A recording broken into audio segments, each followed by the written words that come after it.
Eu estudei a mente de pessoas que conseguiram libertar o seu imaginário e eram seres humanos e falharam dramaticamente. Por um lado, também Freud viveu esse drama entre a intelectualidade e baniu da família psicanalítica quem pensava contrariamente suas ideias, como Jung, Adler, por exemplo. Mas eu fui até esse homem, Jesus Cristo, e fui estudá-lo e fiquei perplexo, porque como pode, no exato momento em que Judas Iscariotes o beija, era para detonar o primeiro fenômeno, o gatilho da memória, abrir uma janela traumática ou killer. A traição é um golpe fatal e quem nos traz são os amigos. Os inimigos, os desafetos, nos frustram. Aqueles que você se doa e te machuca na raiz, isso é uma traição.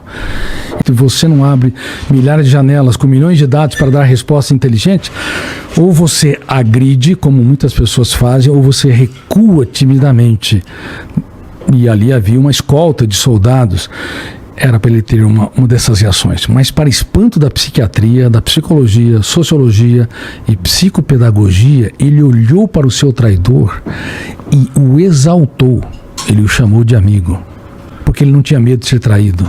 Ele tinha medo de perder um amigo e usou uma pergunta, e levou o método do questionamento em níveis que você não abre milhares de janelas com milhões de dados para dar resposta inteligente, ou você agride, como muitas pessoas fazem, ou você recua timidamente. E ali havia uma escolta de soldados.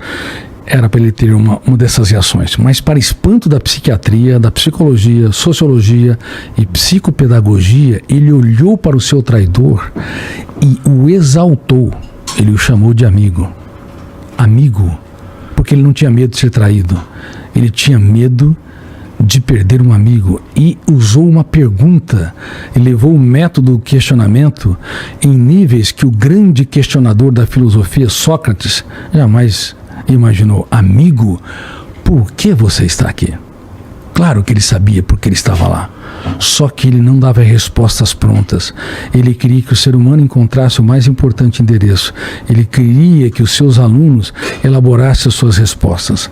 Aí eu teci uma frase: nunca alguém tão grande se fez tão pequeno para tornar os pequenos grandes.